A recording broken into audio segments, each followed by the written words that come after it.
Wake up, buy here, pay here people. It's a beautiful day. Go grab yourself another cup of joe and say hello to Jim and Michelle Rhoads on the Buy Here, Pay Here Morning Show. Take it away, you two.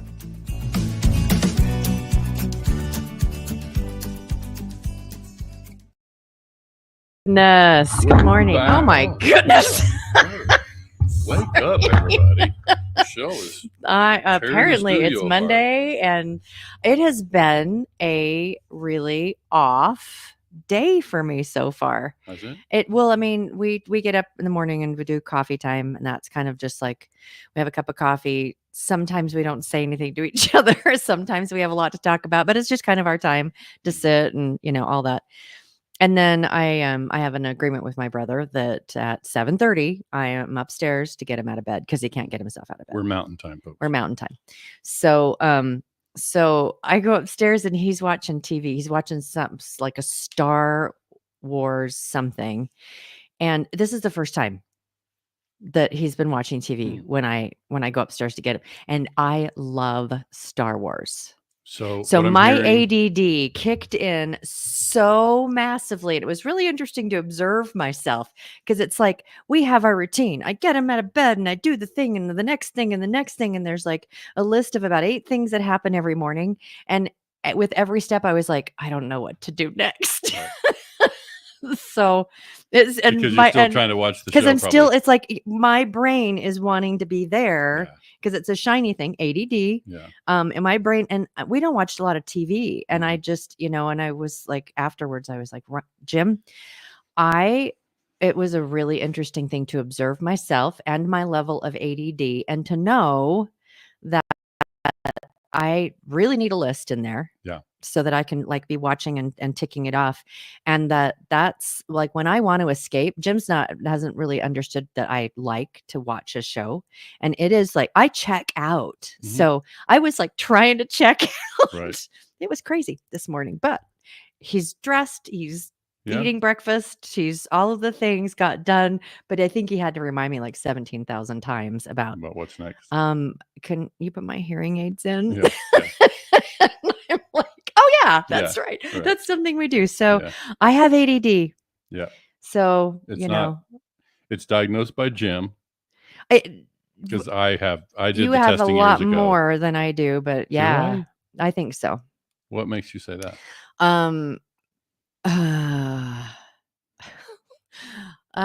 We can save that for coffee. Let's do that. Let's have another conversation about that. That'll be fun. So happy Monday, y'all. We got we're back to talk about cash flow. A couple quick announcements. Next Sunday, this coming Sunday, is the kickoff for the Marietta gathering in Atlantic City. I see a lot of marketing stuff and there's a lot of vendors that are going to be there that are helping with education and all of that. So just if that's something that you want to do, it's an economical way. Mm-hmm. If you're a customer of TaxMax, reach out to them because they're covering a bit of it. Right. Or I think all of it or something for you to be there. So, and I think I saw something on social media that Arizona's conference starts today. Or maybe yesterday, but I just saw something about that. So we didn't feature anything about that one. I didn't know it was happening. So I mean, honestly, anybody out there in Buy Here, Pay Here land that is part of a board for a state, if you want us to make an announcement that your conference is going on, just let us know. We're more than happy to add that. Happy to do that for nonprofits and anywhere there's good education. Speaking of other good education, LHPH Capital has their event October 2 through 4, and that will be really great information. It's specifically LHPH. Yeah. So if you are, there certainly be subjects specific to LHPH, but obviously those that are there will have a chance if they're contemplating LHPH, be the right place to be. And then also there's just a ton of information that's going to correlate. In our V8 groups, we've got dealers who are both V8 and LHPH in the same groups. That's something we wanted to be able to do with V8. So far, so good. It's just, it's today we're talking cash flow and really it's a cash flow business, right? So, so it's how much down payment from the customer. The big things that become different in that scenario is going to be sales tax and income tax, and how that's handled is very different. And of course, how the balance sheet looks. But otherwise, I think this whole thing about, kind of getting into our topic for the day, cash flow, I've been in my head with cash flow and how to present it to dealers. And of course, our Friday episode was around that. 2 cash flow modeling this last week.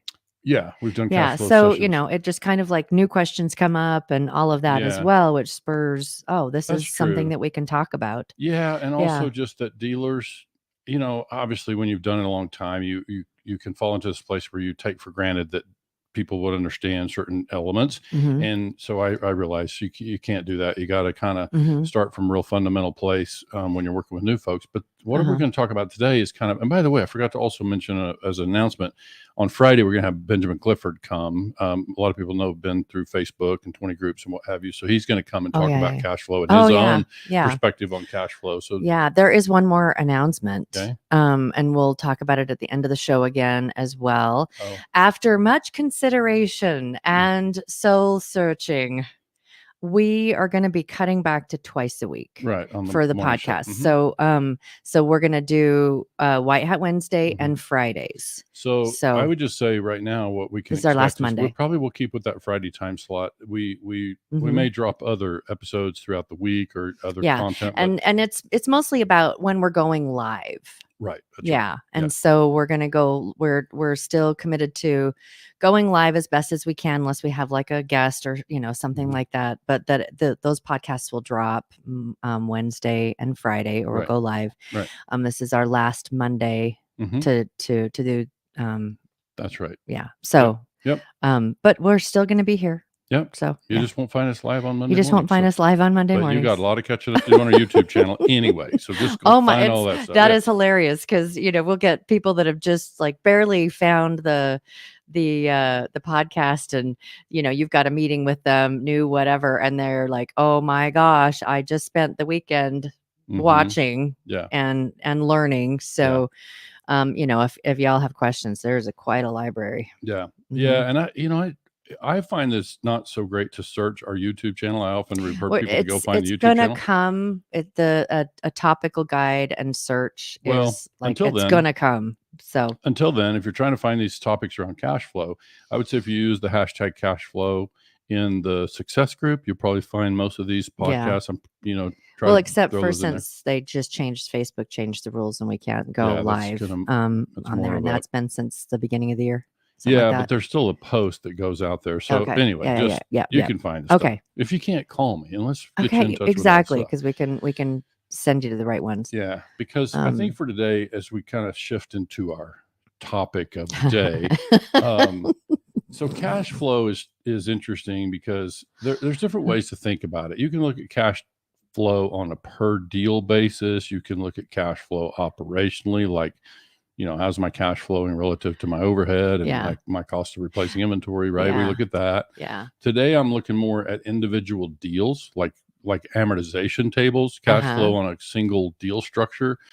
So I brought the same numbers that we used on Friday's podcast. I've got those where I can share them on the screen. Let me just get them up there where people can see them. You see the one that says Jim's laptop there. You want to share it before I do? I do. I got it. So these are just kind of, some of you who caught the episode on Friday know that we use $7,430. These numbers are from our July V8 groups. Yes. So yes, and these are averages. Of a bunch of dealers that we work with.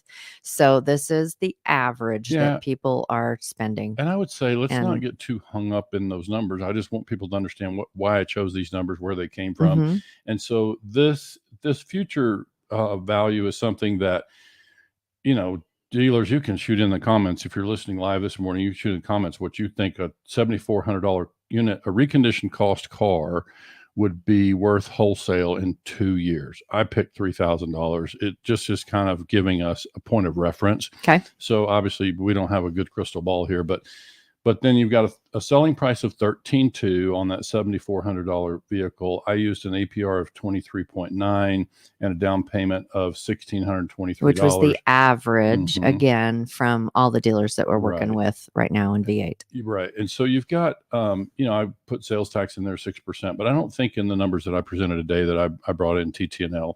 So, or tax title license is typically the calculation. Because there are people out there who's like, what's TTNL? Yeah. Some people call it the T's, tag tag, tax, and whatever tag, tax, and title. So it's just like it's different in different states. They have different fees, right? Okay.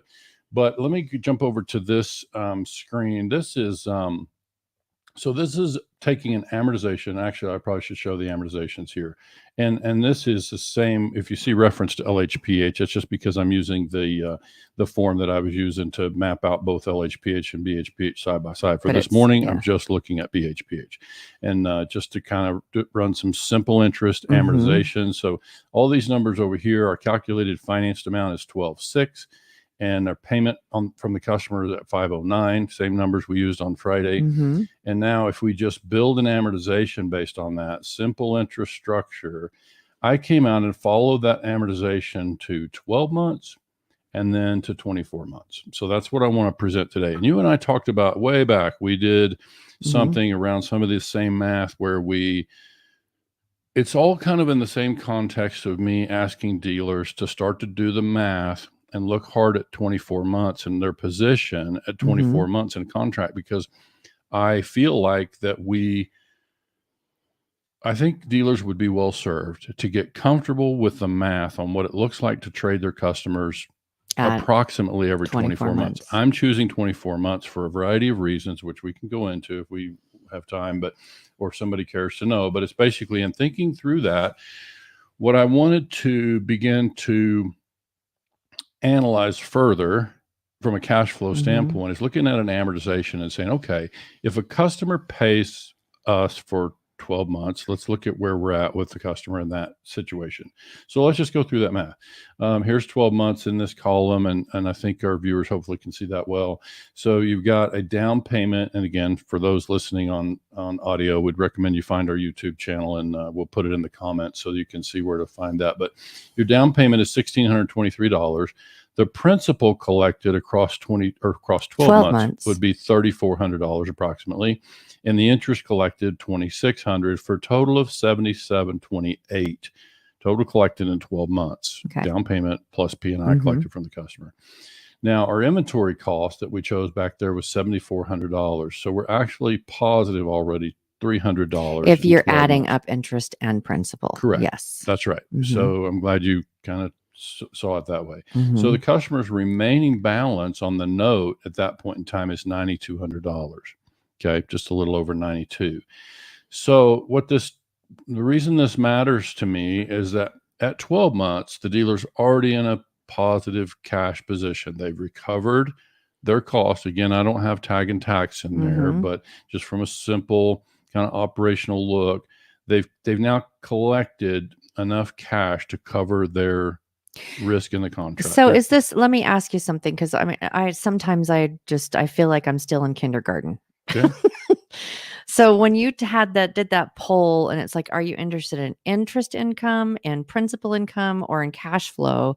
And everyone said cash flow. This is cash flow. So it's like you're not looking at how much interest I've collected. It's because it kind of just goes into it merges together and how much money has come in. That's right.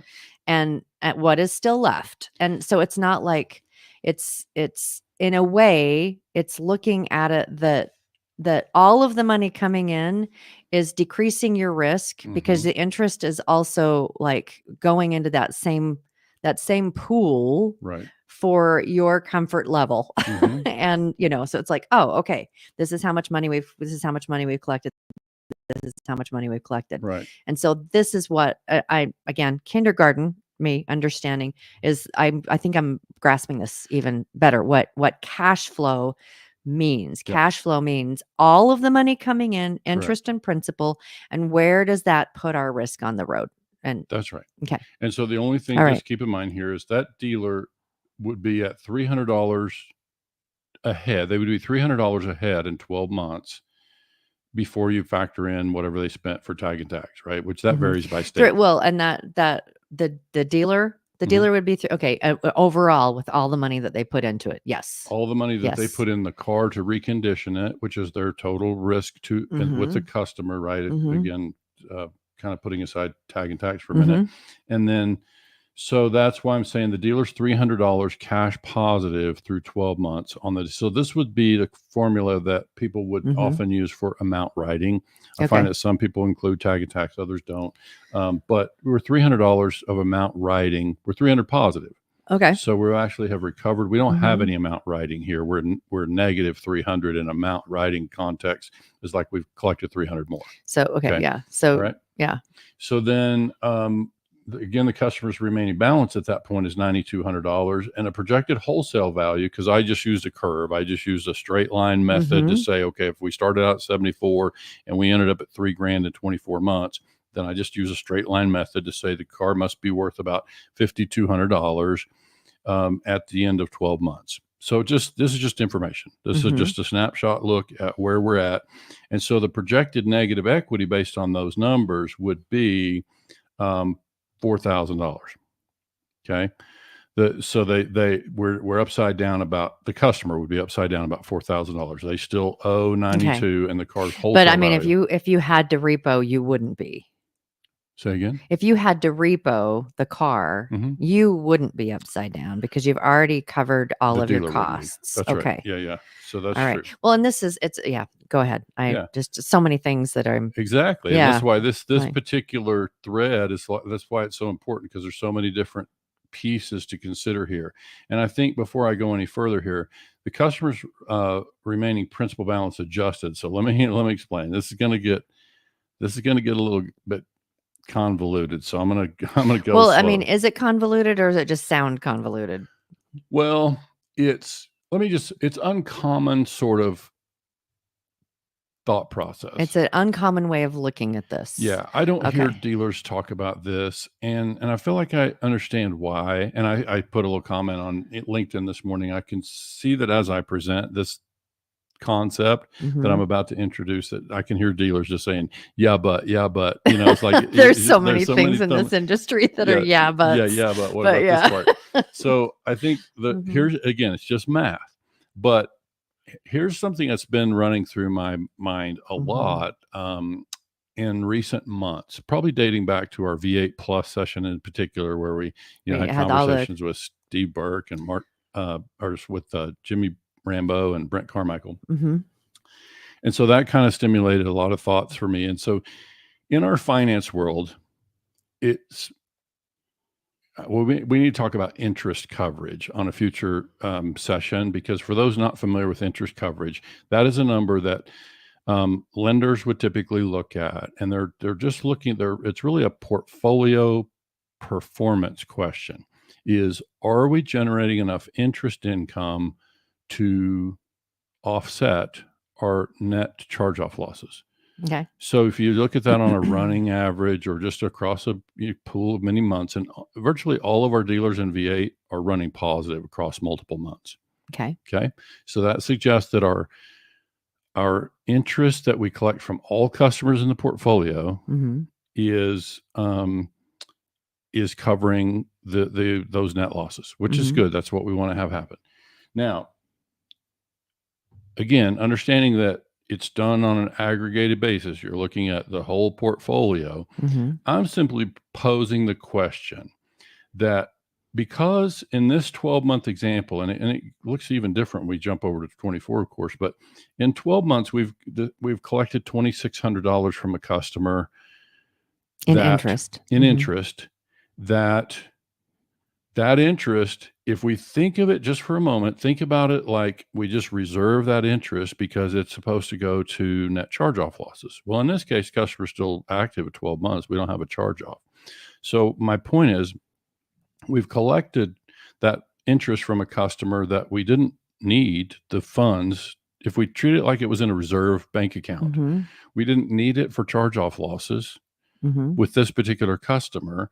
And so if I adjust that interest in there, the customer's remaining principal balance would be, instead of 9,200 up there on row 11, it would only be 6,500. Had we applied that money that they paid as, and again, I know it's not how it works, but I'm saying if we just contemplate for a minute, this can just be in the dealer's head. This is not anything that happens in the balance sheet. It doesn't show up in the profit and loss report. I'm simply saying that theoretically, when that customer is in that position in 12 months, I'm asking dealers to at least make a mental adjustment in the interest of keeping their business moving forward. And we sometimes talk about mental adjustments in the context of inventory, which is a different subject, but the same idea is like, we don't have to go physically make any write-downs or adjustments or set up any reserve accounts. I'm simply saying, let's jump to 12 months or 24 months rather, and then let's have the same conversation. At 24 months, what have we done? We've collected the down payment initially. We've now collected $7,800 in principal. We've got about $4,400 in interest. So we've now collected through 24 months, $13,800. Okay. We still have that $7,400 initial risk. And so across 24 months, with a typical customer, the typical deal structure from the month of July, we've now collected, amortizing a simple interest deal, we've now collected $6,400 more than was our initial cost in the car. Okay. So again, dealers don't care if it's interest or if it's profit. I don't even have any calculation here for how much of that's gross profit and how much of it's cost, but we could get to that math. But it's really the part that I think is most relevant here is that we're saying our amount riding by those calculations would now be a negative $6,400. We would have collected $6,400 more than our cost in the vehicle through 24 months, and the customer's remaining principal balance is $4,800. Now, they still have negative equity because we forecasted that the car was only going to have a value of $3,000. Okay. So now the customer's still sitting there at 24 months of $1,800 of negative equity. And my question to dealers would be, does it make sense for you to make an adjustment internally to that negative equity? And I would say most dealers do. We've kind of surveyed that, and you see in the comments typically that they're prepared to trade the customers at this stage. I'm just simply trying to lay it out in a way that is more specific to say, based on all this math, that customer's still upside down $1,800 versus our anticipated wholesale value, but we're $6,400 to the positive across 24 months. Granted, we have overhead to think about. We have all these things to think about. I'm simply saying, I got a customer in front of me that's been with me 24 months. They paid all the way to 24 months, which we know we have a whole lot of customers that don't do that, right? This customer's made it to 24 months. I really don't want to lose them. And so I'm sitting there in a great cash position, right? And I'm in a negative equity position. I've got some balance to write off if I'm going to trade that car, and I'm going to use $3,000 as my behind the scenes actual cash value of the car. Then there's a balance there. I'm simply suggesting, if the interest had been applied to the whole thing, or using the same methodology that I used before, the customer's principal balance at this point in time would be $448. If we had applied that money that in the interest part, their principal balance is still sitting there at $4,800. Have we applied the interest just in our head to the principal balance, the customer would actually have a balance of $450 roughly. And so I think it's that idea of real negative equity. And this is the first time I've even really expressed this in this way. It's like, if you think about actual negative equity on the balance sheet, yes, in your software, if you look this deal up and you loaded a deal, or your sales manager loaded a deal to trade with this customer today, yes, on the ledger or in the recap for the deal, you would be showing negative equity. My question to dealers, it's not a statement, but again, with our V8 dealers and everybody through the podcast, I've been challenging dealers to go back and do this math on their own deal structure and ask themselves, look at this and say, should I trade this customer at 24 months? Because I have quite a few dealers who say, no, I wouldn't trade yet. There's too much negative equity. And I think it just kind of troubles me, and it makes me want to present the math and say, let's look at this, because if you walk through all the math, and we did another podcast many months ago, probably a year ago, where we kind of projected, I think in that case we used 30 months, but it's all the same thing. And I think this is the subject that you're going to hear me talk about a lot in terms of, just kind of breaking down the math and just putting real math in front of people and let them decide for themselves. Because this is what I keep saying about dealers. I feel like buy here, pay your dealers as a group don't get enough credit for their intellect. I think they're kind of, they're capable of making really good business decisions when they have good information in front of them. So this is the thing that I've challenged myself to do, is get more actual information in front of dealers that they can rely on, and then make their own judgment. I'm simply saying that based on what I see in the math, I'm challenging dealers to get comfortable with the idea of dealing with that negative equity at 24 months in the interest of keeping the customer on the books, keeping the customer satisfied. What's going to happen? The customer's principal balance is going to go up. Yes, they're going to be in a different car, which means we're resetting the contract in a way, and we're now going to be earning more interest from that customer in the next 12 months than we did in the prior, or that we would have had we not traded. So there's a lot of things to consider there. And I think we just, it's just math. We just want to get the math in front of people and let them kind of think through the thing. And because I just know, as a former dealer and somebody who works with a lot of dealers, it's hard for dealers to find enough time at their desk to get to these numbers and really lay it out in this way.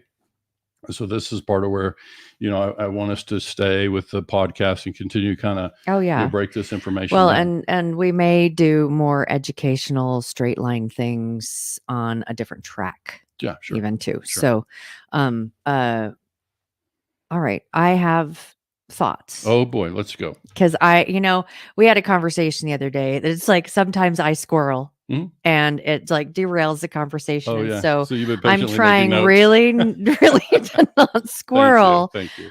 Because, then it's just like Jim goes, I can tell I've lost you. Yeah. You're gone. Yeah. And then it's hard for me to get back on track. So, I'm looking at all of this and I'm thinking like a 10,000 foot view to the entire thing. And my first question is, an average dealer, and I know you work this into your cash flow modeling, the percentage of deals that repo. Yeah. And like it's usually higher the first 12 months, right?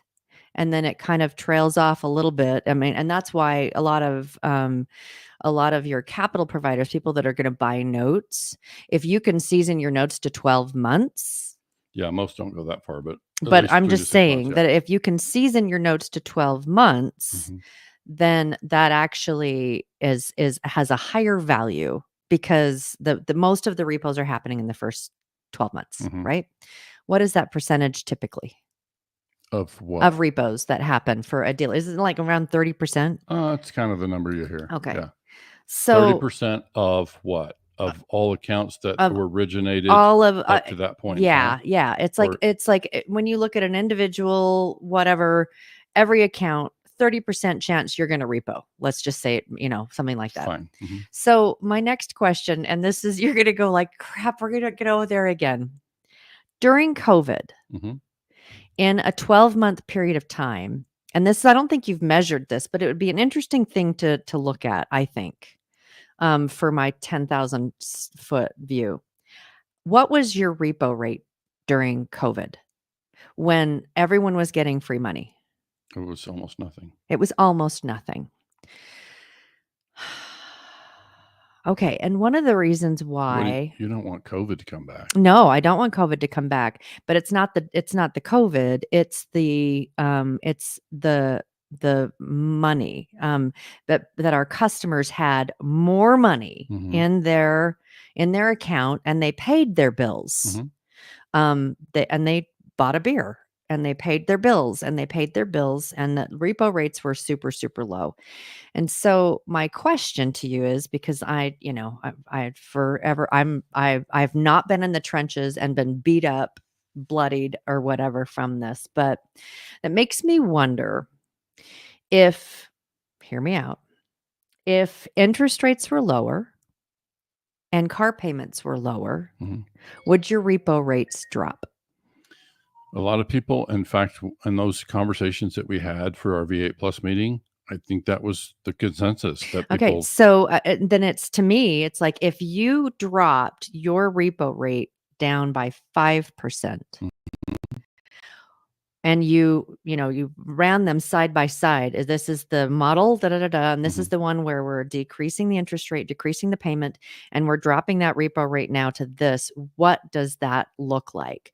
Because my argument is, if a dealer could bring in as much money and have the success of their customer so that they can trade them out after 24 months because they're keeping them on track better. Sure. Even if it's 5% more. Yeah. What would that look like? And to me, that's what White Hat Way is about. Yeah. It's like, how can we help customers be successful? And which means dealers become successful. And because that's just like, if customers are successful, dealers are collecting. Right. and they're getting and they're keeping a customer for a long period of time. Right. So to me, that's like that 10,000 foot view squirreled is, and I know that, you talk to dealers, it's like the customer can pay more. The customer can pay more. My premise is, who cares if they can, because you're squeezing blood out of a turnip. But if you give them some wiggle room for them to make that payment, I don't know. I mean, is it enough wiggle room that you can have the scenario that happened during COVID happen again? Because my premise is that scenario was not about COVID. It was about people having more money in their account. Yeah. There were some other factors, I think, there, but that's generally going to be true. That the customer had the funds. They didn't have other places to spend the funds. I would counter that with Uber Eats was going through the roof. Yeah. So, you could get all the food in, sure, and that kind of stuff. But right. I mean, I got you. It's good. I think it's part of what we want to continue to analyze. And I think one of the things that's happening with V8 is we're fortunate to have. We have 24 data points that come in from dealers each month, and those 24 inventory, sales, collections, receivables, et cetera. And so now when we get those snapshots and we string those together across many months, now you're going to have more data that's meaningful because it's all contiguous. You can track it from front to back. And so now that's been part of my challenge over the years is we'll have this bucket of data and this bucket of data, but they're not connected, and you can't really, draw any conclusions because there's just no correlations. And so now we've got data that is going to be more contiguous, and I think there will be lots of great lessons that come from that. And I think what you're talking about is really where I see myself spending a big chunk of the rest of my career is digging into this stuff. And I so look forward to working with Brent Carmichael when he gets in the chair at IADA and doing some of the same stuff over here, because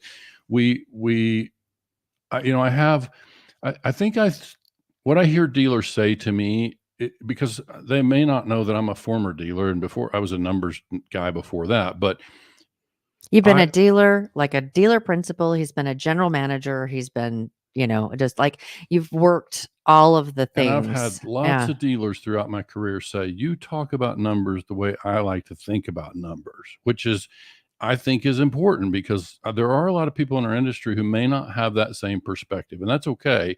I'm just saying, because I have that perspective and I get inside the weeds and get inside these numbers, I think we have a chance to really help dealers get a look at some of the stuff that is really critical in decision making, because I think it's just so disconnected. The data is so disjointed. And we don't have enough information, and so we're drawing a lot of information off of this pool of data or this pool of data. And I think we just want to get more and better information in front of dealers so that they can look at this. And yes, you're right. White Hat Way, I think, is in a great position to be able to help dealers operate more efficiently, and by understanding some of these things. And there will be dealers who will decide to adjust their rates down, and they may adjust their payments down. But even if they don't adjust their payments down, the customer will be paying down their balance, more quickly. In these same numbers, they would be reducing their numbers better. In fact, Michelle, we can do this. We got you have any place you have to be? I do. You do? Okay. Well, give me give me 1 second. I'm going to try something. I think this math will flow through. And this is just. I'm adding this back to the stage. Okay. So just all I'm doing is changing the APR from 23.9 23.9 to 20.9. 20.9. And so I don't know if we remember our numbers, but now we are, instead of, what was the number, 6,700, we're at 5,900 of cash ahead.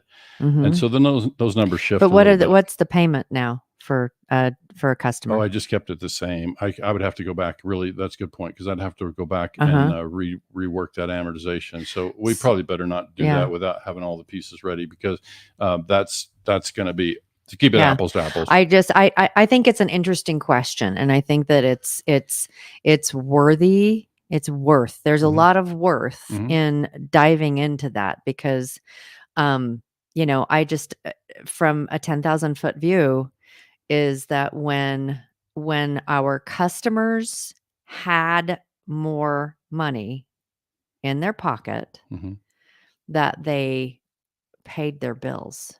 And they still, I talked to my one of my kids, living in New York, making no money, the living wage stuff, the free money came in. And he and his partner were like, I got to buy a pair of pants new. Yeah. Yeah. And I always have to go thrifting. And I bought a pair of pants new. Right. I did my research, and because Amazon was just kicking ass during that time. They were like, but just the having a little bit more bandwidth, because I'll tell you, I know my son and my partner worked their heinies off. They were not lazy. They were working their heinies off. And I think that's most of our customers. They're out there working hard. Yeah. And they're trying to make ends meet. And they're having to make a choice between, all right, do I buy gas or do I buy a birthday cake? Right. And so it's like, what can we do to help? Well, it kind of depends on whether it's my birthday. Well, yes, right. I know this. I know this. So, and it's so the White Hat Way is about bringing the heart element back into decision making. And it's like, and looking at things like, how can we help? And I would how can we help you be successful? And that's without throwing out the head piece. You still very much use your head in the businesses. That's the straight line stuff is so important. Yeah. And we got to stay in business. We can't serve anybody. So all this stuff about, even if you're thinking about adjusting an interest rate from 23.9 to 20.9 in our simple example, it's like there's a lot of stuff to consider there. And I think we gotta be mindful of all those pieces. So Jim and Michelle are never going to suggest that we do anything that's going to make us less profitable. We might shift timing of investments. Yeah. But we might, advise some things according to that. But we're really just advocating for dealers to create a long-term strategy, one that's comprehensive, and one that certainly moves them a long way from anything that looks predatory. We want to move them away from anything that looks predatory. And so this is part of what we can help do, because that's where we can sidestep compliance issues and we'll be compliant. Well, and I can have my feeling about it. And we've talked about this. You can't trust something you can't measure. Right. And so I have my feelings about it. And that's where I was like, I would love to see the data, strung out from that period of time for dealers all across the US. And it's like, then what are the conditions that changed? And it was mostly that. Right. And so, my premise is if you dropped your payment and people are going, no, because now it's a 6-year loan. It's like, who the heck cares? Because they're not going to see it that long anyway. But then, work this out so that you can trade them out in 12 months. Their payments are low, and 24 months. Their payments are low. You've got great ways of supporting them. And then you just keep a customer we talk about White Hat Way is about 10 plus year customers. Yeah. And so how do we help create an environment that really facilitates that? Right. Because you think about it, dealers out there, that if you could get half of your clients, your customers, to repeat, Yeah. how much less you'd have to spend on marketing.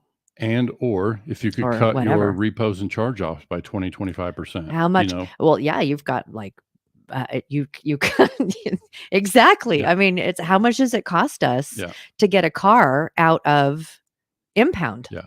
How much does it cost us to pay a tow tech driver to go get the thing? Yeah. So this is all can so be many part of a things. strategy around, and we talk about this some. It's like dealers. I meet so many dealers that are trying to just grow. They're just trying to sell 3 or 4 more cars a month. Yeah. And so I think another way to grow your account base is to save 3 or 4 charge offs a month.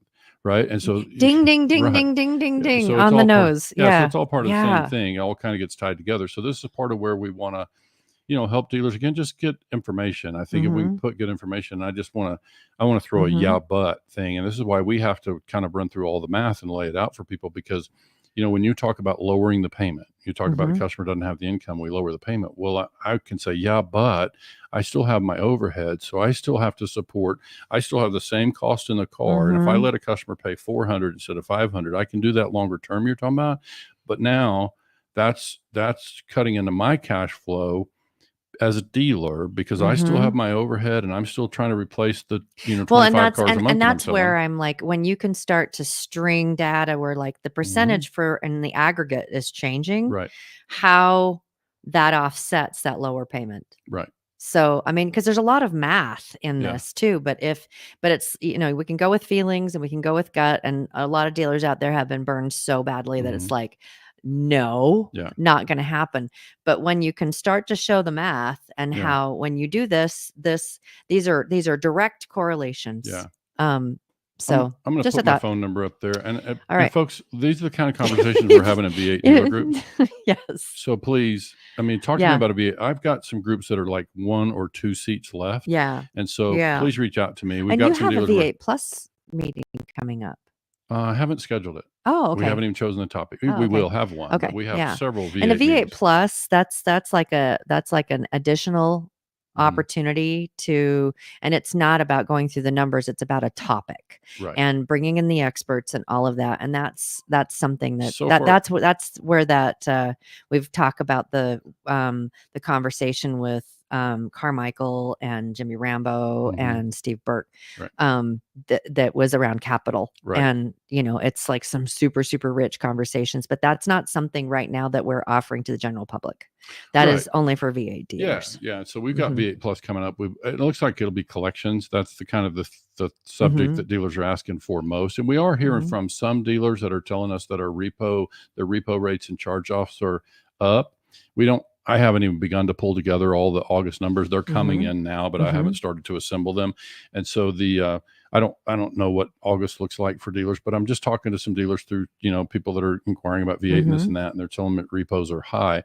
And I'm saying, we just did a study. We went back to our own stuff and kind of sampled certain group of dealers, and we have 16, 17 dealers, and their charge offs through July were not up. Yeah. And so I think what we'll continue to watch and see what's happening there. But I just tell you, our V8 dealers aren't seeing a spike. So far. And it just kind of goes to a lot of different things. The more data we can start to get access to, the more data that we start watching, the better opportunity for us to have conversations around this is what the data is showing, and share it in a very public way. Well, and also just sharing in the V8 meetings is like, if I can sit in a group and I can say, wow, my charge off rate is 2.3% per month. How do you, Joe, do 1.5? You've been running 1.5 or under 2 for how do you keep your repo rate so low? That's where, and that's the value of a peer and group. I can hear a dealer saying, is everyone late? Is how long do you let a deal go before you do the thing? That's what, but I mean, it's like, well, when it comes, and it's a great conversation, because it's like, I've always had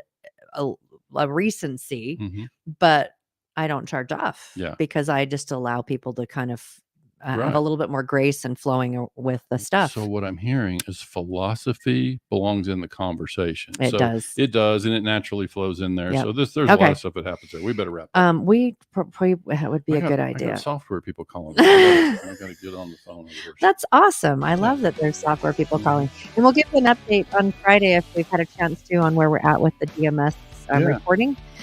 We get closer and closer every day, but this is like an ancillary. It's a thing on the side that a lot of the DMSs are working on. Right. But there is progress, and it. Once we get the first one it's like ready, we'll let you know. They'll be on the show, and you'll be able to see what it is that we're looking for. Hey, everybody, thanks so much for joining us on Monday. Again, this is our last live Monday for the morning show. But we will be here for White Hat Wednesday and for our Friday. And this Friday we have Terry. No, Ben Clifford. Thank you. Okay. Have a great rest of your week, and we will see you on Wednesday.